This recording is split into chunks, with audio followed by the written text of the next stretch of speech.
If you liked this episode of the Hockey IQ podcast, please leave a like, a comment, and especially review our podcast. If you truly listened all the way to the end and you're listening to this right now, you enjoyed this episode. Please go and give it a 5-star review. That helps us out more than you know. Thank you so much and look forward to the next one.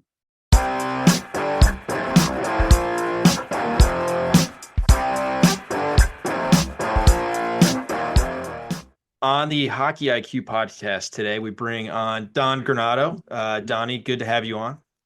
Thank you. Great to be here. Great to be here. Super excited. One of my all-time favorite coaches up there. My dad loves Scotty Bowman, and he always makes fun of me because he thinks I'm a little bit like Bill Belichick at times. So I'm like, I hope I'm more upbeat and excited and making it a passionate environment for my players and everyone involved, like Don Granato. So really happy to have you on. Would love to just dive into maybe just your story a little bit. I was talking with a former podcast guest who actually played for you way back in the USHL, and he said you're a much different coach back then than you are today.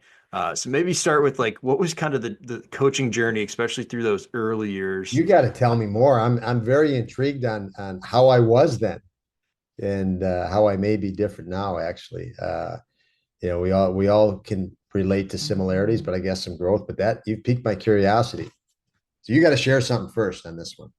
Yeah. Derek Toninato said he used to play for you back in the USHL. And he said you were an intense young man coming from playing here in Columbus, Ohio, and transitioning to the upper Midwest there. So he said you were very intense and wanted the best for your players. Yeah, and I think I would hope that's the same now. For me, my choice is to be intense behind the scenes, not public. I mean, as an NHL coach, you're in an NHL team and players, you're public figures, really. You're doing interviews with the media every practice day, twice on game days. So you're out there, you're on TV, you're on the bench, people can see you live. But my intensity for me, I show it. I like to show it behind the scenes. I don't throw sticks. I don't throw water bottles. You want to control your emotions in press conferences and things like that for me. But I would hope that the players feel that intensity and then passion. We're all, you hear people say all the time, we're lucky and privileged to be part of this game, to either play or coach in it. Obviously, I feel the same way. So it's you're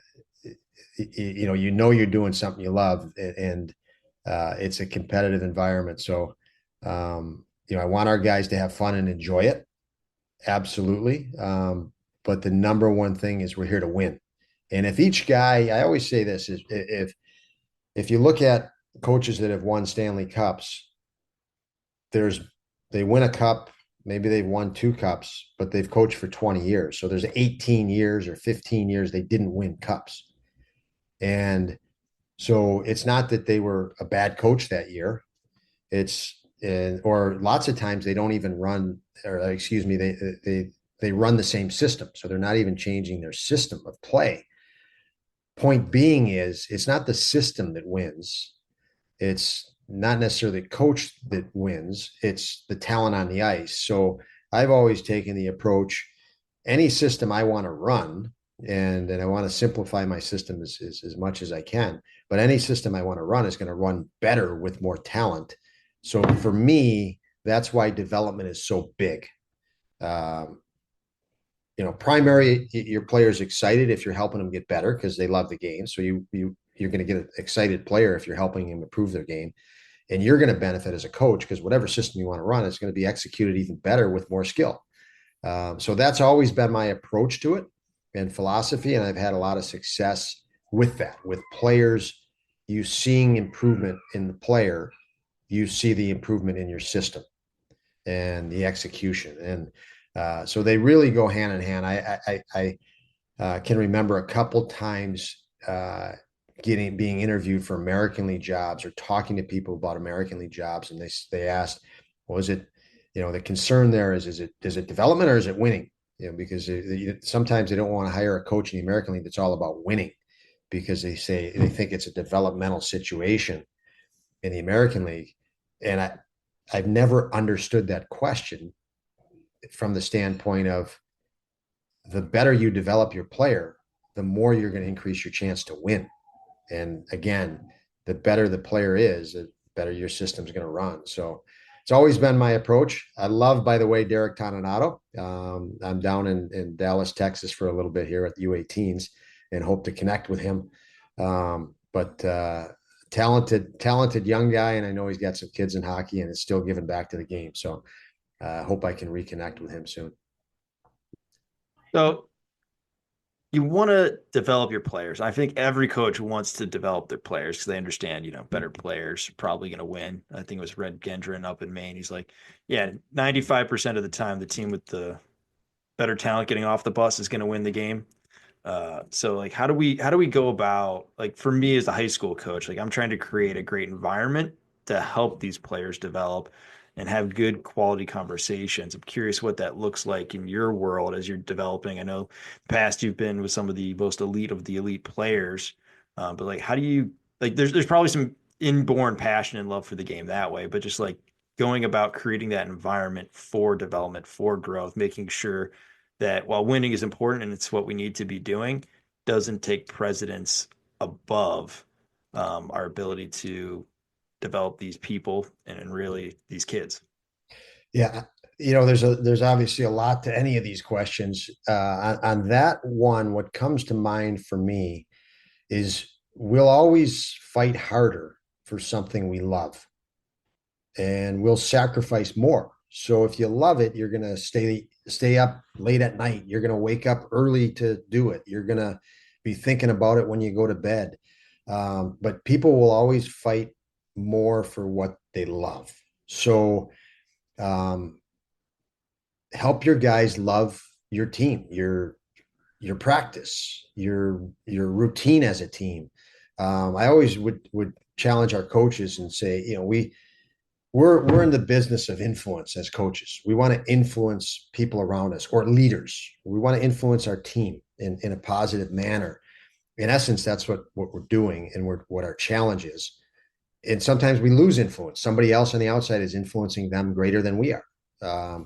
So point being is I would mention to our coaches lots of times we're only around these guys for a couple of hours a day. There's 22 hours in the day. Other people are influencing them.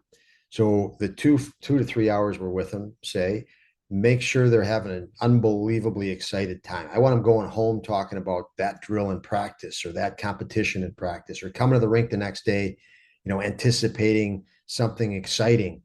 Now we have somebody invested even more that loves coming to work. Then I can push them harder. If there's not that love, and there's plenty of guys that love the game of hockey, but they've got to love the situation they're in from team to team. Sometimes they go to a team and they kind of lose their love for the game. Well, it's not that they lost their love for the game.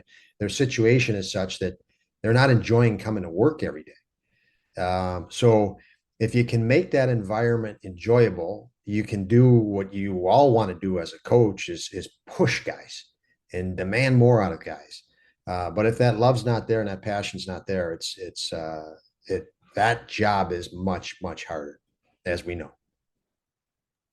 Yeah, I feel like we can sort of manufacture with great enthusiasm and passion ourselves. Are there certain examples or ways you go about making players love and want to invest more? I feel like that's a big challenge. I was just talking with a friend of mine who's getting into coaching finally at that life stage where like he has some extra free time, wants to give back. And I'm like, your one goal for this year, just make them love the game more at the end of the year than when they started, and you've won, regardless of what happens. Curious, some specifics that may come to mind for you. Yeah, great advice. I mean, I think that's especially at the youth level, to me, it goes hand in hand at the NHL level. I mean, we're dealing with people, and you see players all over the league unhappy in their situation, and some of them find a situation that they thrive in, and but again, that advice is is exceptional. I speak, I'm fortunate enough to speak at a lot of different coaching symposiums. And my approach is, what can I offer and give back, the experience that I've been through, uh, and learn. And I think,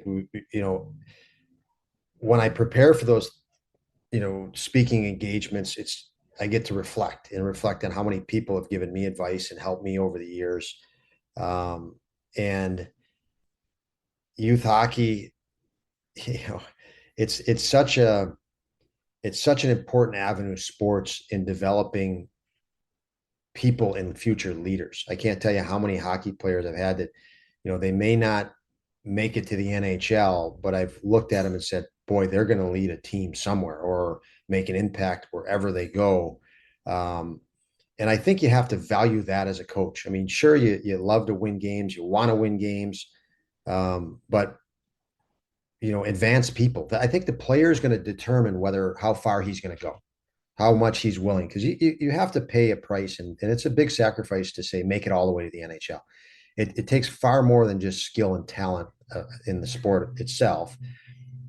You have to love it, and because it's going to be a grind. So, some players you can see they may not love hockey enough to go all the way. They enjoy hockey, but maybe not to be that competitive. But you can see they have attributes and trait. If they find the passion to be a doctor or the passion to be whatever field, some other field, you can help develop them in so many ways to succeed in that passion through sport and through coaching specifically.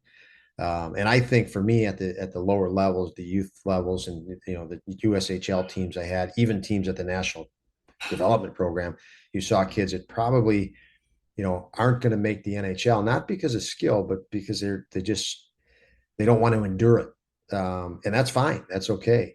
But there's so many attributes they can learn through sport and team that you see will help them in whatever they decide to, whatever they choose uh, to push forward in. And to me, I think you should have that on your radar as a coach, especially at the youth levels.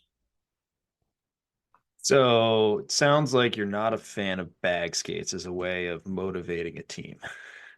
I had a general manager that is coaching in the American League mentioned to me we should get off the bus at 1 a.m. and have them put their gear back on and bag skate.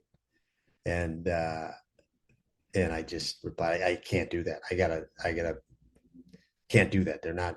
It's not going to work for this group of guys. And so, no, I'm not a fan of it. Not That doesn't mean I haven't done it and wouldn't consider doing it. But you you got to believe it's actually good for your group. Um, and I think there's moments where sometimes it is because when I look at a bag ski, and I think most coaches will tell you it's a challenge. It's a mental challenge, is what it is beyond the physical. We know that the back skate physically is exhausting, but the players sometimes don't know when is the coach going to stop. And we're running these lines, and they sort of in their heads think the psychology of it is, geez, we kind of deserve this. We we don't know when this challenge is going to end, but we just got to keep doing it. We got to look to the guy next to us and rally him. Let's fight through this. Let's fight through this. And there's not a bag skate. I will say this: there's not a bag skate I've been through as a player or watch as a coach where at the end of it the guys don't feel really good because they met a psychological challenge and they endured a physical challenge all in one. And it can snap you out of something. So, the bag skate just to punish somebody, I think, is what we all process and can't see any good in it.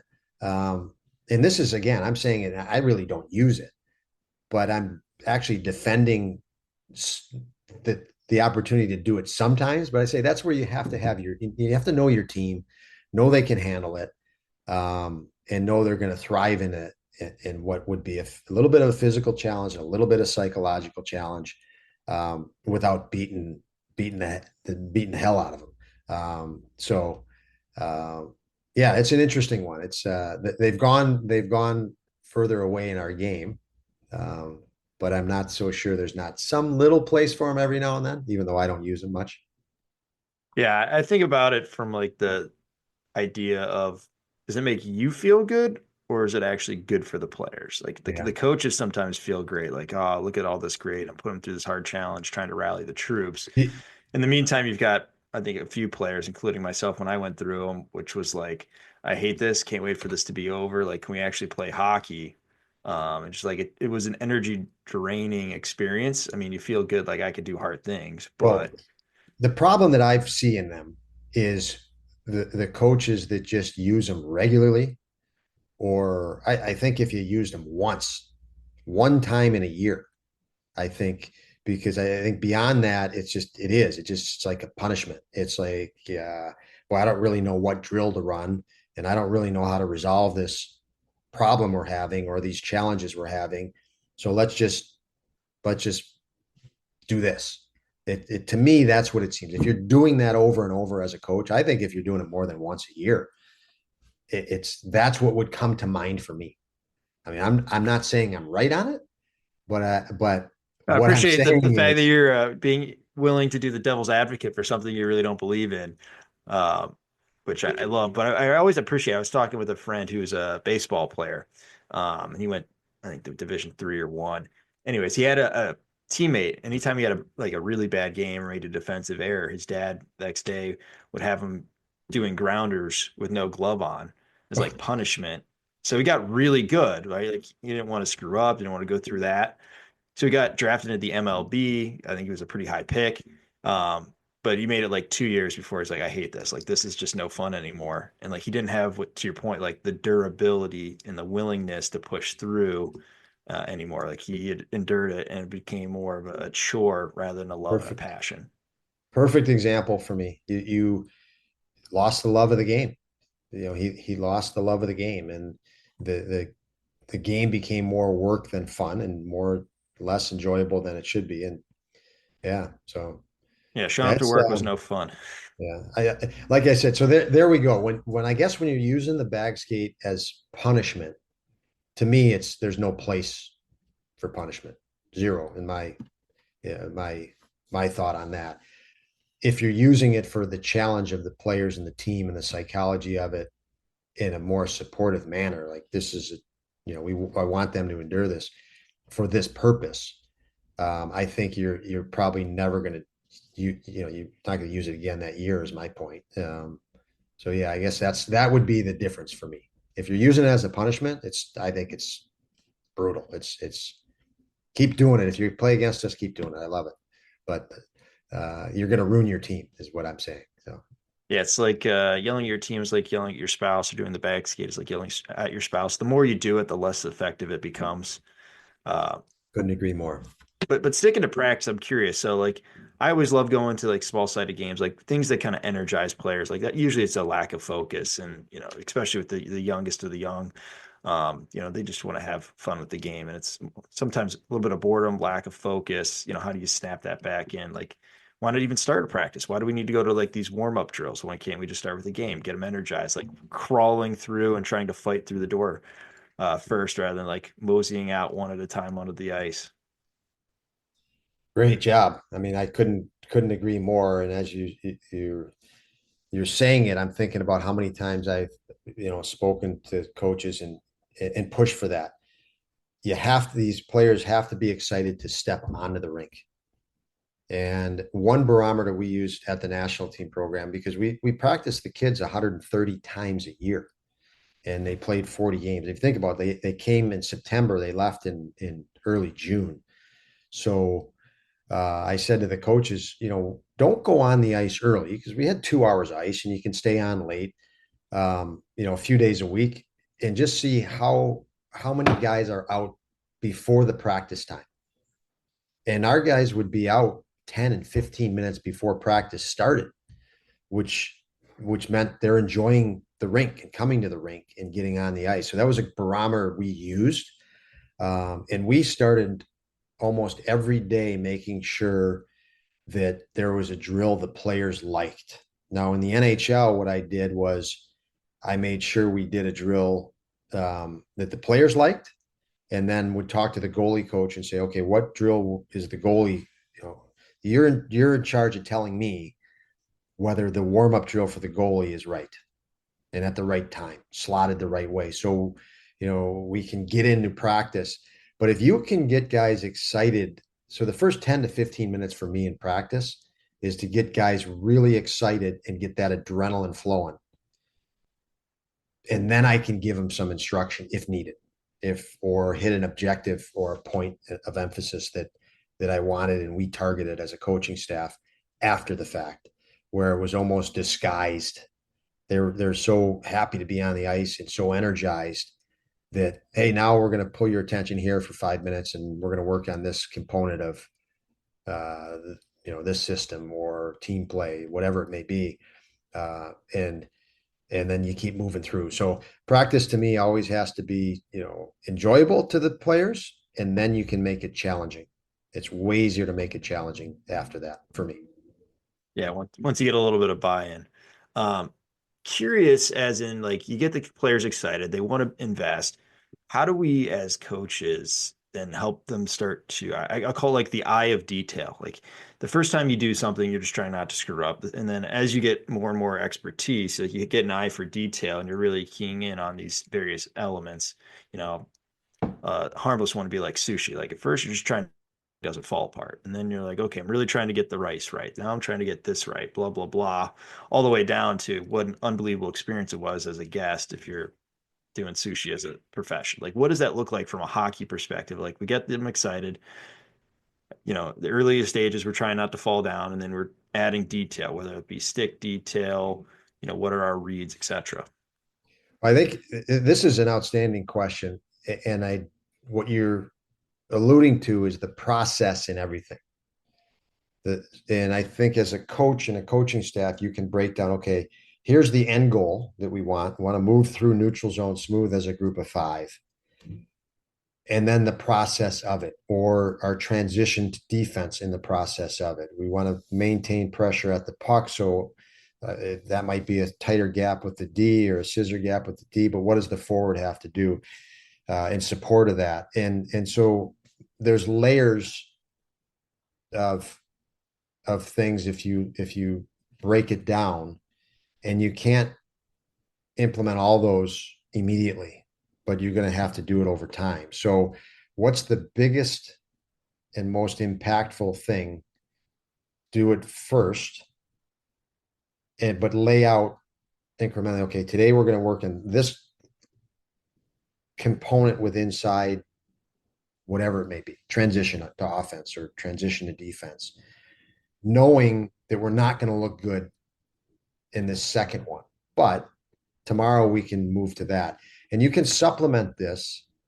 And we the NHL, we would just supplement this through video and just say, here's the drill we're going to do. Here's why we're doing it. And here's the detail in it. And you can see three of our last six goals came from this. And we might even be talking about defense there. Three of our last six goals came from forcing a turnover right here. And we were able to transition back before they got into defense. So, yeah, I guess to bring it all together, you're running a drill in practice. All of the details that are in it. Sometimes you got to turn a blind eye to the secondary detail to get the primary one done first. And once they get that rhythm, you call them in and say, okay, we got that one down. Now I need you to focus on the next layer. And that's a really hard thing as a coach, because we all want perfect. We know, even though we know it's not possible, we all want perfect. But that's to me, that's helped almost talk yourself off the ledge, is get in touch with that process. Everything's a process, unfortunately. And, to know the components and the steps and be mindful of that as you go. Yeah, what's the whack-a-mole that's up that we need to hit? Don't need to hit the ones that are down, or Perfect analogy. Yeah. yeah, it's like I struggle with that, and that's something really in the last like 3, 4 years that I focused on is just letting a lot of stuff go. Because if you emphasize everything, you really emphasize nothing. Yeah, you know what, Greg? It's back with, there's a saying that's been around forever. Jack of all trades, master of none. Fits in with this too. You can't be good at everything. Um, I think if you look at the NHL, I think every league is similar. You have your very top teams. So your teams that are loaded with talent and depth. Very good goaltending, very experienced, good defense, very talented forwards. And Colorado, you see Nathan McKinnon and Landeskog back now, but Makar and just McDavid and Draisaitl. And so you have these high end top 10 teams. They're going to make the playoffs. Their probability of making the playoffs is 90% every year in that window of those talented players. Underneath that, it gets really messy. The teams that are going to make the playoffs, like Washington Capitals a year ago, were minus 37, but they didn't let that bother them. So the teams that are going to make it in the eighth spot, seventh spot, maybe sixth spot, probably had a messier season than they would have liked.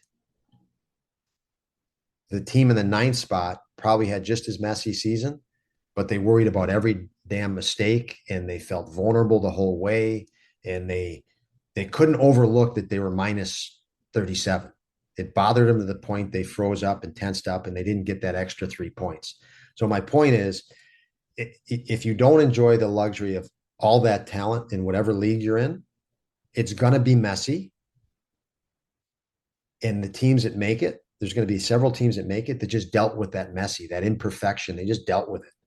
I had a good friend that was a high school coach, and he'd call me every week and tell me about all the problems and challenges. We got kids that are doing this and kids that don't get this. And I said, that's every high school team in the state. They have those problems. So don't let those sink you. Let them sink the other team, but don't let them sink you. Take control of what you can take control of, because those aren't, you're coaching a high school team. They're not going to go away. But don't allow them to distract you. And you have to do that at the NHL level. You're making certain mistakes here. You can't let them distract you. And to me, that's really important. And it's a challenge in the NHL because you're going to the press conference every day and they're telling you how bad you were after a loss. The laugh of it is, and in all honesty, it's you almost get a chuckle out of it in your media. You go into the press conference and you lost, and they're going to say, "Oh, your power play was this. The problem was this, and their forecheck problem. You didn't have a shot for a 7-minute span in the second period. That really did you in, and you didn't. You only had 12 hits tonight. They had 20, and you walk out of that press conference, and the next day you win the game, and you probably should have lost that game as a coach. The other team outplayed you in certain areas, but the media will say, "Whoa, what a great game! Oh my God!" And you could find 20 stats that said we should have lost that game, but nobody's going to talk about it. What a great play in the second period by this player, and what a great job by the power play. And it's so, again, it's everything's messy as a coach, and you're going to get bombarded. But I think the guys that can just stay steadfast through all of that are going to end up on top over the course of 40, 50, 60 games. Feel like from the head coach's perspective, it's like you go to war with the army that you have, not the one you wish you had. Um, but diving further down that train, it's like how do you stick your thought processes to the process rather than the outcome? Because everyone sees the outcome and they're like, they work out, great, you're a genius. They not, you're an idiot. And I think back to like Pete Carroll as the Seahawks, like if you look in the thought process that Pete Carroll had, like throwing the ball made a ton of sense. Like that was probably the right decision given the circumstances. You would do it again. It was just an unbelievably unlucky play that made the Patriots win the Super Bowl that year. But the process itself was good. Why? And you can't control everything. I know this as a wealth advisor. Like you can do all the right stuff and the market's still going to go down tomorrow. You can't really worry about that all the time. If your time horizon's too short, it just blows up your ability to get long term better and actually have that durability. Yeah, I mean, when I think of our team as a coach, you think of the teams you coach, your strategy for the next game, you're obviously thinking about how you can win that next game. So you're never giving up on that. The only thing you have control of as far as winning is your next game. So you lay out your strategy, your game plan specifically against that team and their situation that week. They might be down three defensemen, and you're going to pressure differently, or uh, a different lineup than you played them 3 weeks prior. Um, so you still focus on winning that next game and lay a game plan, but the process of advancing your team and the players within your team is always long term. So maybe that night out, you're winning by 4 goals, and you got three young kids that are rookies on your bench. And you're saying, man, we're up 4 goals with 7 minutes left, and we're completely controlling this game. I want to get these guys in key situations. I'm going to put them against their top players right now, or I'm going to slide one of them on the power play right now, or when they pull the goalie, one of them is going to be on the ice, so I can get video on him and sit down with him after the game and say, hey, you could have pressured here. They might not have even entered the zone, or don't back off on this up ice pressure, or hang on to this puck a little longer. No one was coming after you. They thought you were dumping it down already. So or posture the puck this way so they back off you. You want to see, so it's an opportunity then to see guys under different situations for the long term. So I think you're always thinking long term as a coach, thinking the next day. And I think that's hard. That's why it's hard for other people to understand. Maybe parents, if you're a youth coach, parents don't understand if you're long term perspective, because they want now. My kid didn't play here. He didn't do this. He didn't do this. So um, you always have to have that long term to me, but your short term is just winning that next game or putting yourself in the best position to win that next game. I don't know how many times the high school coach have had it where it's like, why are we putting this kid out there? And it's like, you as a player are very short term focused. I have a bigger, longer term version or vision here for all of you. And I feel like there's that common mismatch between coaches, whether it be media, parents, players, that you kind of have to bridge. Especially as you're juggling multiple things, or like one player wants the exception where cool, I can give this to you, but then I might be screwing the other 19 guys on the team. Yeah, I looked at it this way in my coaching notes. I go back every summer and I go through all my coaching notes and then put them in, some sort of structure. And have kept a database for 30 years in coaching. And I go back through it all the time. And one thing that I always you can't not recognize as a coach, the players are individuals and very today oriented. So we can extend that to the families, the parents. Their focus is today and me. Your focus as a coach is 15 to 20 guys in a month from now, as well as today. So you're coming from, when you're trying to communicate, you're coming from two very different spectrums. You have 15 to 20 players in 3 months from now and 6 months from now to think about as a process. They're only concerned with today. And it's a hard situation because the moment you say you 5 guys go on the ice, people in their mind think you're telling the other 15, no, you can't go on the ice. You're not good enough. There's no truth to that necessarily. There's necessarily no truth to that, but people can go into that. So you get down to the last minute of a game, when you put 5 on the ice, typically the 15 on the bench are thinking, oh, I'm not good enough to go out there. Well, that's not the case. It's just we can only put 5 out. It might be these 5 have their mojo tonight and they're feeling it. And tonight they've got the edge over you. They've got better legs. They're in the game today a little bit more than you are. But the read of the people is, oh, he thinks these guys are better than me. And so you have to have, even at the NHL level, you have to have lots of talks to players and talk them off the ledge when you're making those decisions, because automatically their brain goes, oh, they got this guy on the ice and I'm not. And you know it. You get to know your players, and you know I got to grab him after the game because that thought cannot take that thought home with him. And you say, hey, I want to let you come in here, see me before you leave. And that player comes in and you say, I'm going to tell you why you weren't on in the last minute. It's because the shift before this happened, and I thought the third period you didn't have your legs. I'm not telling you I'm right. I'm just telling you how I made my decision. So you want to counter argue it, you can counter argue it, and we'll talk. But you know you're in that situation as a head coach. So I think you can learn, or thinking about it, you learn over the years how to head that off. I know at the national team program we had a parent meeting at the start of every year.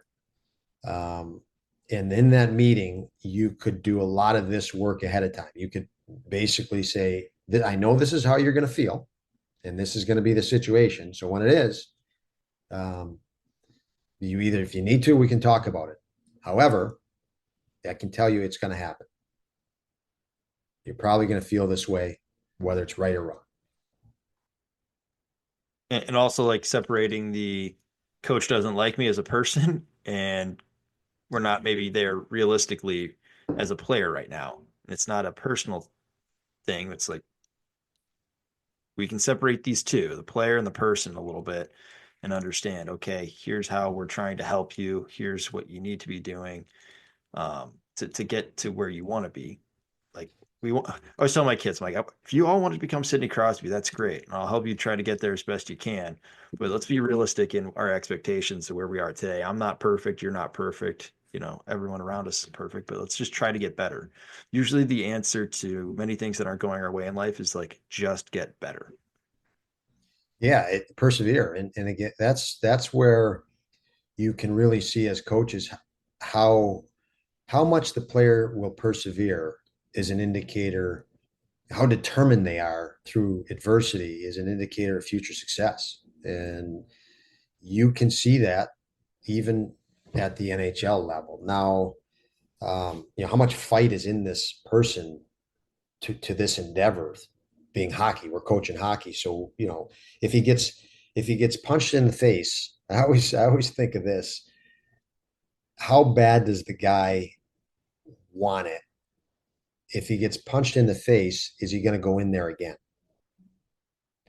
And if the answer is yes, I would tell our scouts, get that guy, because he's re-engaging when things don't work out. He's determined when things don't work out. And you can see that's the it's a barometer or a measure of his love for the game. Um, and to me, that's important. Now at the youth level, you're not going to have that. I mean, you've kids that it's a recreational sport. I always look at it this way: does the parent love the game more than the kid? If he does, if the parent does, you should recognize that as a coach and probably support the kid more because he's probably not getting the support on the other side. Um, and I don't think he can ever hold it against a kid if he doesn't like to get punched in the face. It's youth hockey. That it shouldn't bother you as a youth hockey coach. Get him excited about, you know, still playing the game. I've even had players at the NHL level didn't necessarily like to go into traffic, and it's the same thing at the NHL level.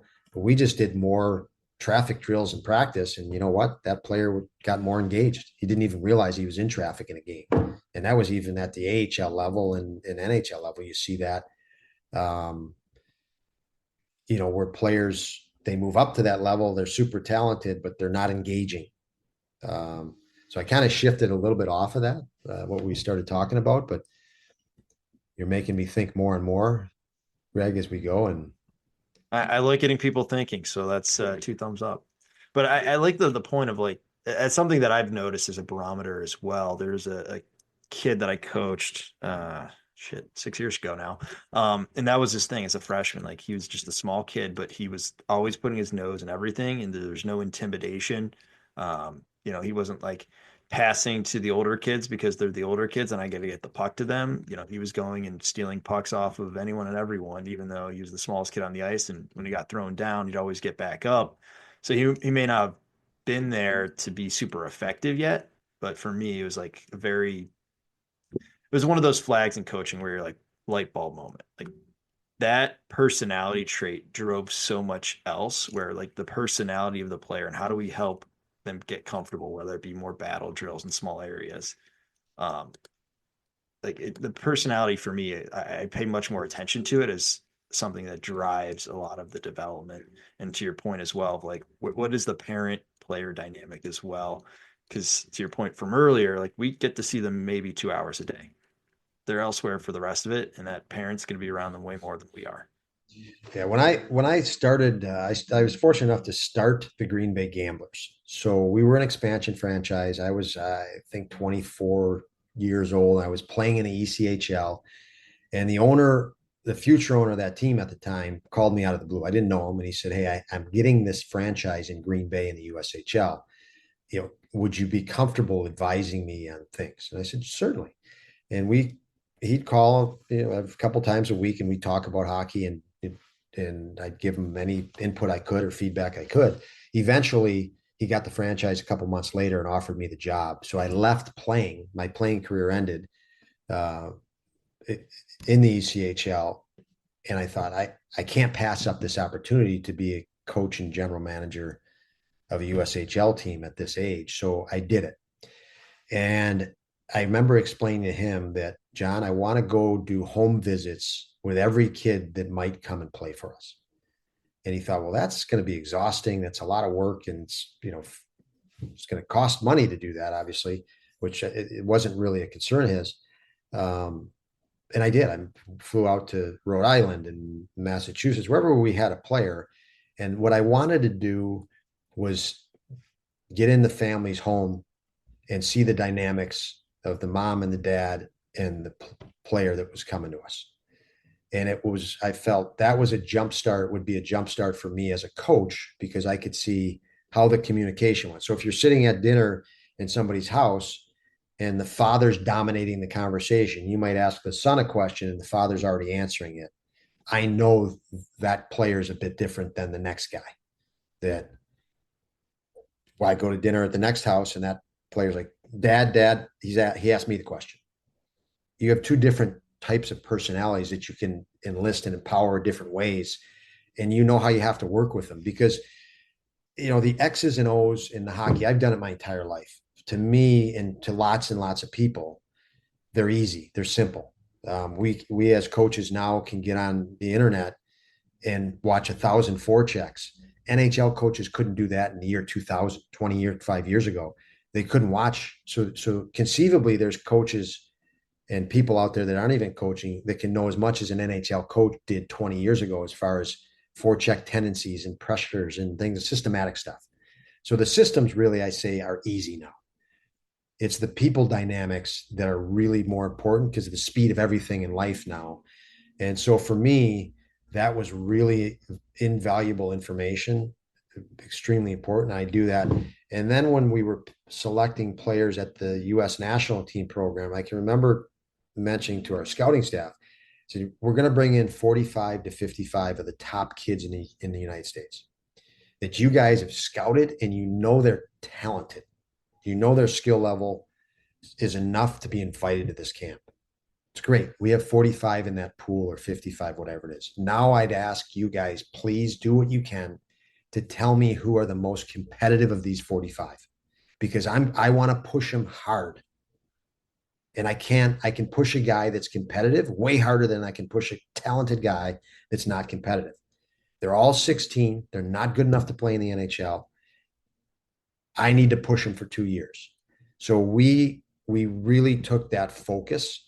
There was one player, Luke Cunnin, did not have a good tryout camp. And he was, it's a 4-day tryout or so. And I had the scouts put the depth chart up there for the tryout camp. and he worked his way down to like the fifth line, which would have meant wasn't going to make the team. And everybody was kind of holding their breath. They watched this kid for a year and a half or more. Everybody loved the kid, but he wasn't having a good tryout camp.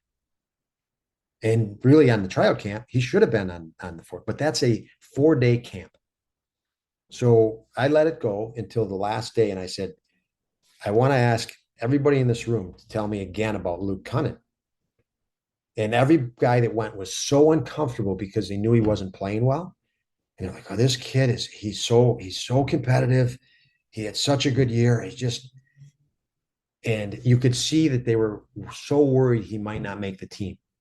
And I followed up and I said, "Hey guys, could somebody please go up to this front of the room and move him in the top 4 lines because he's going to make the team?" And there was like a sigh of relief in that room because everybody knew he should have been on the team because of how competitive he was, and that was one of our criterias, and how they watched him for forever, it seemed.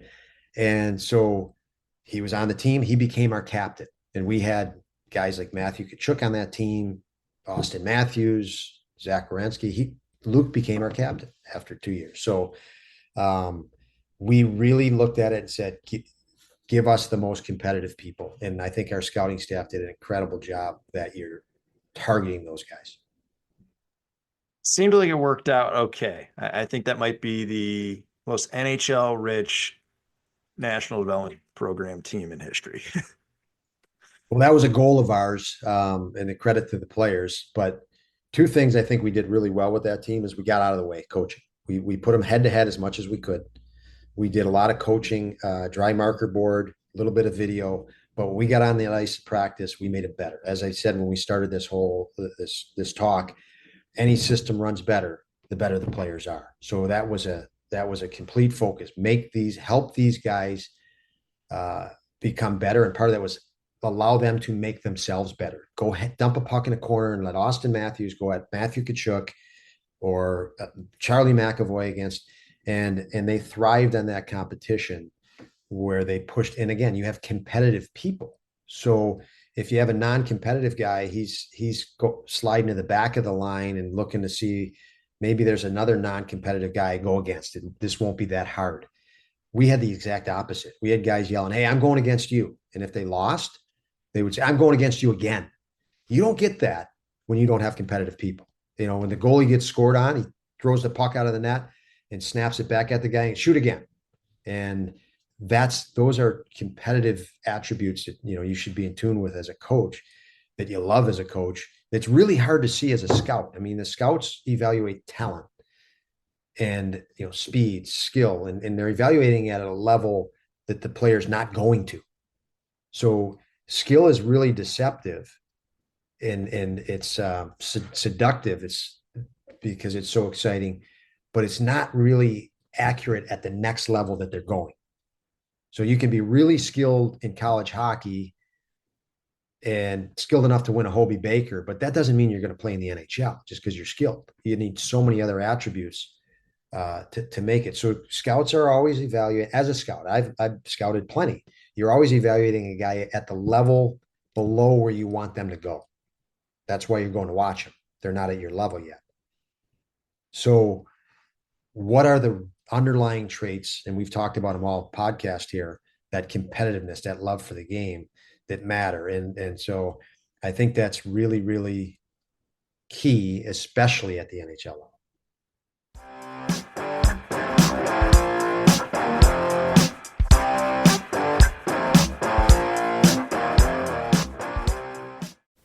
That concludes this week's episode. Thanks for joining us here at Hockey IQ. If you haven't already, take a quick moment to hit that subscribe button, give us a thumbs up, and drop a review. If you want to be a great teammate, even recommend us to a friend. You can follow us at Hockey's Arsenal on Twitter and Instagram. Check out the website, hockeysarsenal.com, where you can subscribe to the weekly newsletter. You won't regret it. Catch your buttes here next week for a brand new episode.